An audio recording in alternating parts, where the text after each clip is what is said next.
This is Tempest-Tossed, Conversations on Migration and Mobility, and I'm Alex Aleinikoff. For more than a century, Congress has denied entry to the United States of immigrants who are likely to become a public charge. That's the language in the statute, likely to become a public charge. And the pretty straightforward idea here was that immigrants shouldn't come to the U.S. if they will be on the public dole, if they'll be here at taxpayers' expense. So they either need to have a job or job prospects or resources to take care of themselves or a sponsor in the U.S. who would support them when they are here. The public charge ground applies to applicants for admission, that is, people overseas seeking visas to come to the United States, and also people in the United States who are seeking to get their green cards, who will change from a non-immigrant status like student or temporary worker to seek permanent resident status here. The statute doesn't define the term likely to become a public charge, and that's been left to adjudicators over the years. These are visa officials overseas and immigration officers in the United States operating under guidance from the federal government. And they've used a standard that looks at a variety of factors: age, employability, skills, health, language ability, things like that. And in this mix of factors, the prior use of certain cash benefits counted against the immigrant. Cash benefits like welfare or supplemental security income for the aged, blind, and disabled. At the same time, federal law has permitted certain immigrants to receive federal benefits. For example, all non-citizens, whether documented or undocumented, can receive emergency care at a hospital, immunizations, and they're eligible for disaster relief. And refugees and persons granted asylum are generally eligible for most benefits like citizens. Green card holders are eligible for most federal benefits only after they have resided in the United States for 5 years or more. Now, the Trump administration wants to tighten the rules on the public charge ground for denying a visa or granting a green card. It has released a proposed new rule that would expand the kind of public benefits that would count against the immigrant. Most importantly now, Medicaid and food stamps would be included. And it would change the overall test. So an immigration official would deny a visa if he or she determined that, given all the facts, a person is likely to receive federal benefits in the future at a certain level and for a certain length of time. Now, this may sound technical and not too different from past practice, but the implications for non-citizens may be quite dramatic. To help us understand the past, the present, the possible future of the public charge rule, I spoke with Mark Greenberg, who's a senior fellow at the Migration Policy Institute in Washington. Mark had previously served for 7 years in the Department of Health and Human Services, and for 3 years he was acting assistant secretary for HHS's Administration for Children and Families. Mark Greenberg, great to have you with us today. Thanks very much. So this public charge ground has been in federal law for a long time, more than a century. What's its purpose? Why is it in the law? Right. The public charge language actually first came into federal immigration law in 1882. So it has been there for a very long time. And broadly, it is intended to ensure that individuals admitted to the country are ones who are not likely to need to be dependent on public support, that they should be supporting themselves. There have been different interpretations over time of precisely what that means and what's the right standard to apply to it. And the nature of what it means has evolved over time as the modern welfare state has developed. So we currently have a set of guidelines issued in the late 90s that tries to help adjudicators determine how this provision in the statute should be interpreted. What is the current understanding of what likely to become a public charge means? The former INS, Immigration and Naturalization Service, had issued guidelines in 1999, recognizing the importance of bringing greater clarity.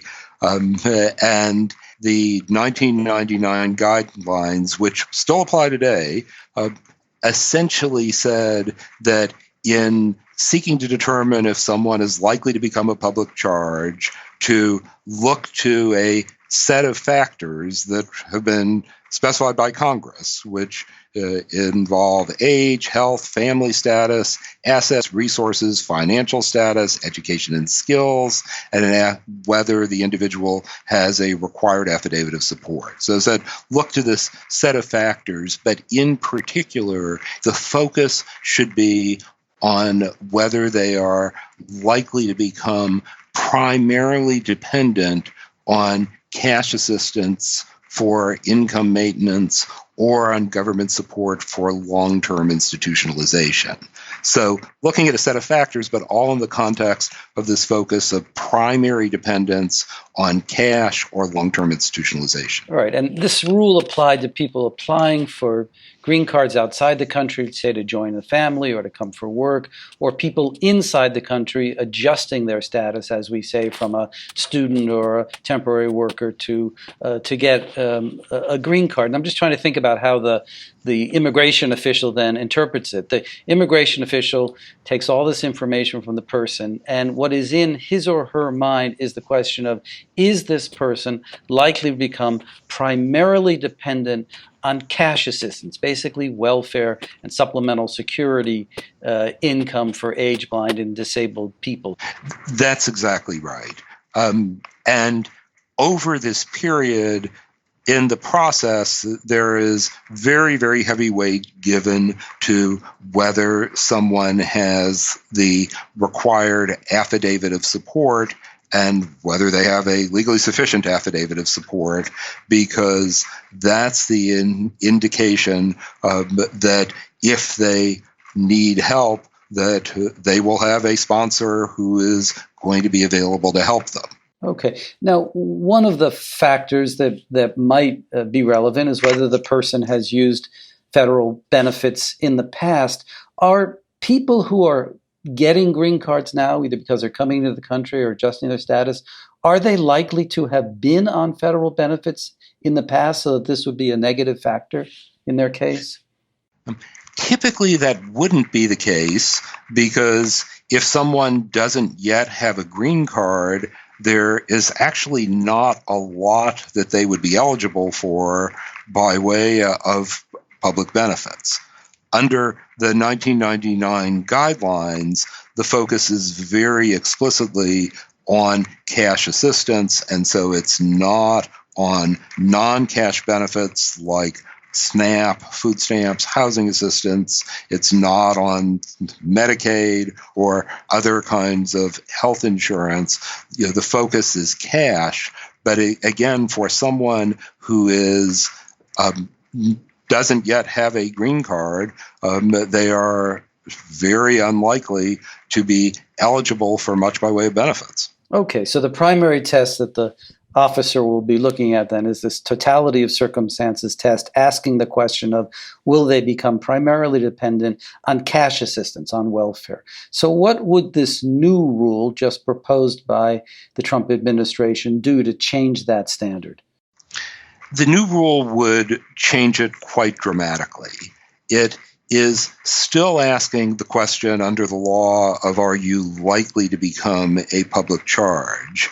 They would provide in the rule that likely to become a public charge would mean likely at any point in the future to receive one or more of a set of benefits. And the proposed rule provides a list of the benefits. It is one that goes considerably beyond cash assistance for income maintenance and long-term institutionalization.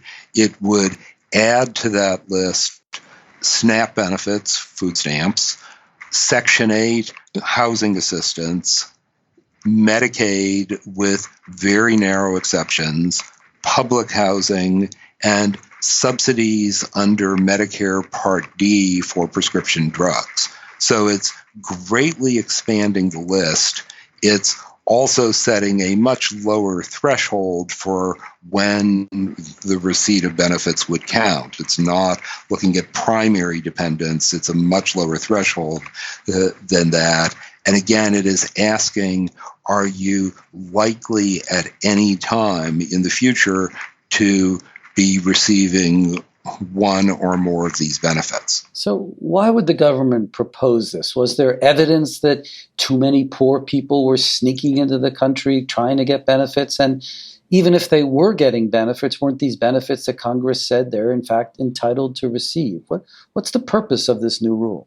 Frankly, that's one of the big questions, because the rule itself, in providing its justification, emphasizes that it is to better ensure that people subject to public charge inadmissibility are self-sufficient, that they don't depend on public resources to meet their needs, that they rely on their own capacities and resources of family members and sponsors and private organizations. So that's the articulated rationale in the rule. But in my view, there is really very little in the discussion that explains what's the problem that they're trying to solve here.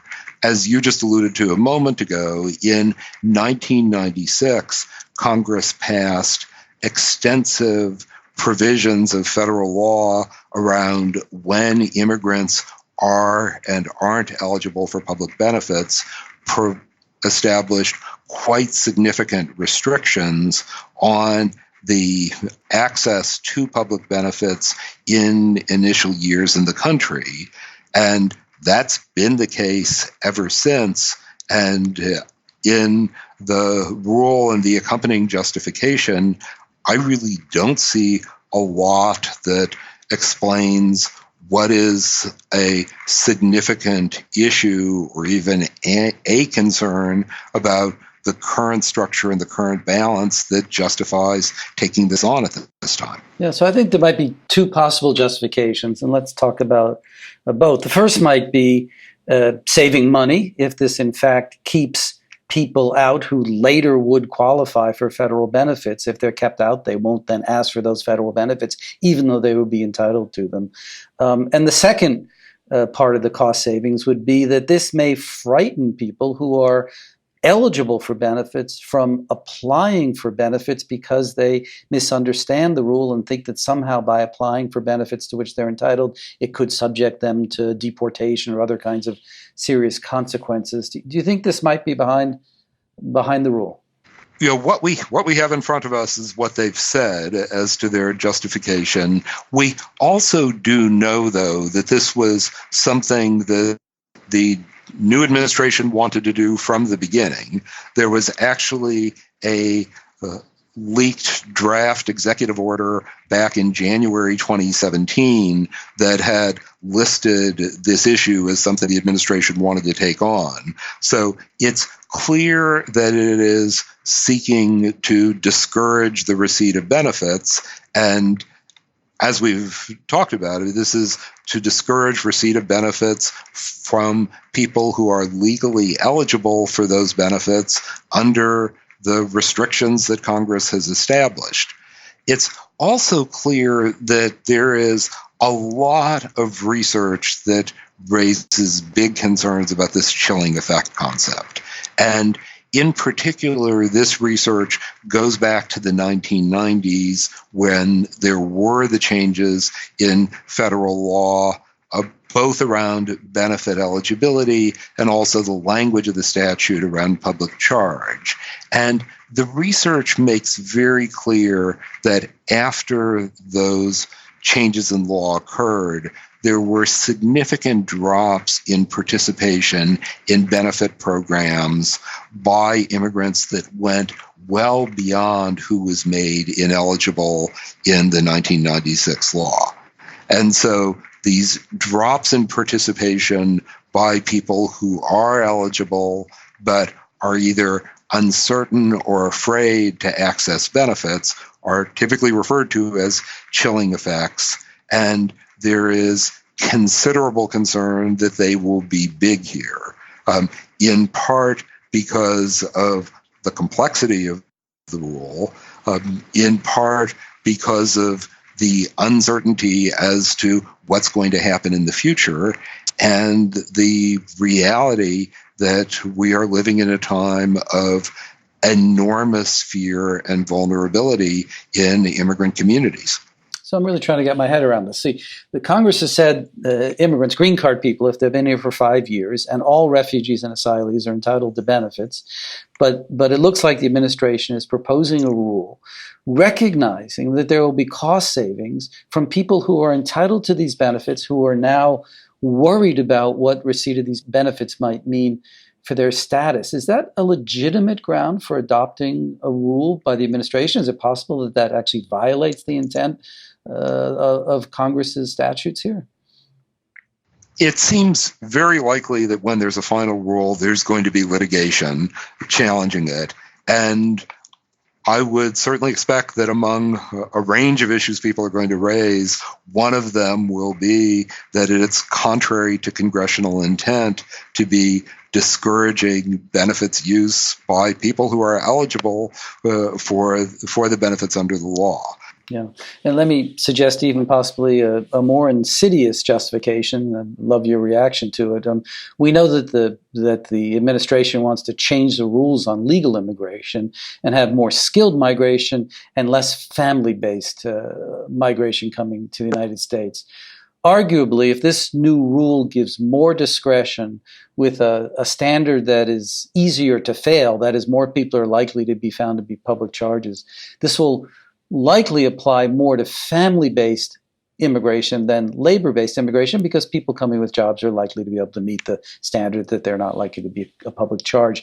Is it possible that this is a way for the administration to essentially reduce family-based immigration without having to go to Congress to get those reductions adopted?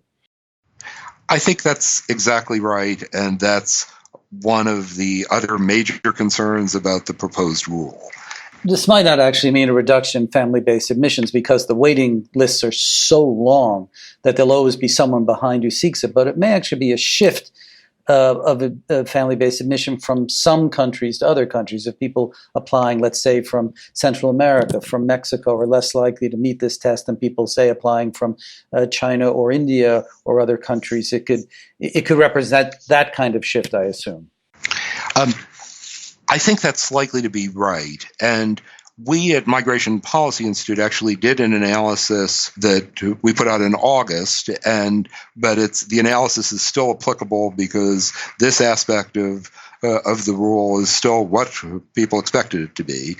And what we looked at there is we did analysis for legally present non-citizens who came to the U.S. in the past 5 years, and found for that group, which is as close as we could get to a proxy here. So for that group, we found that 56% of them were in families with incomes below 250% of the poverty line. But that was less likely to be the case for Europe or Canada. It was more likely to be the case for the Caribbean, for Mexico and Central America, for Africa. So it's right that where there are waiting lists, it may just affect the composition of who comes in, but over time there is a real possibility of it affecting the parts of the world and the countries that people come in from based upon who is going to be more likely to pass or not pass this public charge test. Mark, because there's so much confusion in the public, and particularly in immigrant communities, I want to ask you a couple of specific questions to really clarify the information here. So this rule only applies to people who are seeking to enter the country on green cards or adjust their status to green cards, and also non-immigrants, people as students and temporary workers and others who are shifting from one non-immigrant status to another. But it does not apply to people already in the country who have green cards. Is that right? That is right, with one narrow exception. A place where it could apply to people with green cards is if they are needing to seek admission to the country, again, because they have been out of the country for 180 days. So there are very, very narrow circumstances where it could apply to a green card holder, but on the whole, the answer in the vast bulk of cases is does not apply to green card holders. Which is why someone with a green card should not be deterred from applying for benefits to which they're entitled. What about families where a child who is a U.S. citizen might be on Medicaid or food stamps, and now the parent is seeking to adjust his or her status to get a green card? Does it apply in that case? It does not. There has been confusion and uncertainty because what we have now is a proposed rule that's actually been published. And before the proposed rule was published, which happened on October 10th, there had been a couple of leaked drafts of earlier versions of the rule. So there was a leaked draft in January, there was another one in March.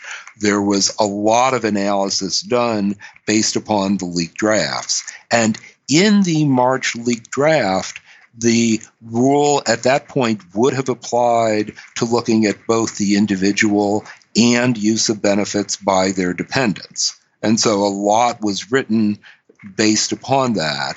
That has changed in the proposed rule that's now been published. So in the proposed rule, it is only focused on use by the individual, not their dependents. That means not by their citizen children or anybody else who is a dependent. And so it's just the individual, and important for people to understand that they should not be fearful to receive benefits or assistance that their children need, because that is not going to count against them in this process. Let me also just quickly say, because there has been this confusion, that the proposed rule would not apply for purposes of naturalization, for citizenship. This is about admission, adjustment of status, and then for non-immigrants, extension of stay or change of status. One other thing that's important to emphasize is that this rule would not change standards for deportation. We have seen from the government indications that they are considering whether to make changes to the standards for deportation, but that is not in this rule. And if that proceeds, that would be through an entirely separate rulemaking process. One of the other rumors that was out was that this would apply to kids who go to Head Start or get other kinds of educational benefits. Is that currently in the proposed rule? It is not. It is not. There was concern based upon earlier drafts, but when agencies are writing rules, there are often lots of things they consider that don't wind up making it into the proposed rule that's actually published. Right. Mark, I think one of the toughest things of reading this proposed rule, and it's almost 200 pages in very small print in the Federal Register, and a lot of it quite technical, are the paragraphs where the government says, in looking at the costs and the impact of this rule, is that some people are going to be missing benefits. Their health will decline, their income will decline, their ability to take care of their families will be adversely affected, and the like. Is this in fact a likely impact of the rule, and how large is that impact likely to be? I think there is much reason to fear that would be an impact of the rule. It's hard or probably impossible to quantify. But what happens in the proposed rules, along with it, the government has a responsibility to provide this cost-benefit analysis. And a lot of the cost-benefit analysis focuses on things like there will be new forms, and here's how long it will take to fill out the forms, and people will have to familiarize themselves, and there will be time and cost involved in that. So a lot of the cost analysis focuses on things like that.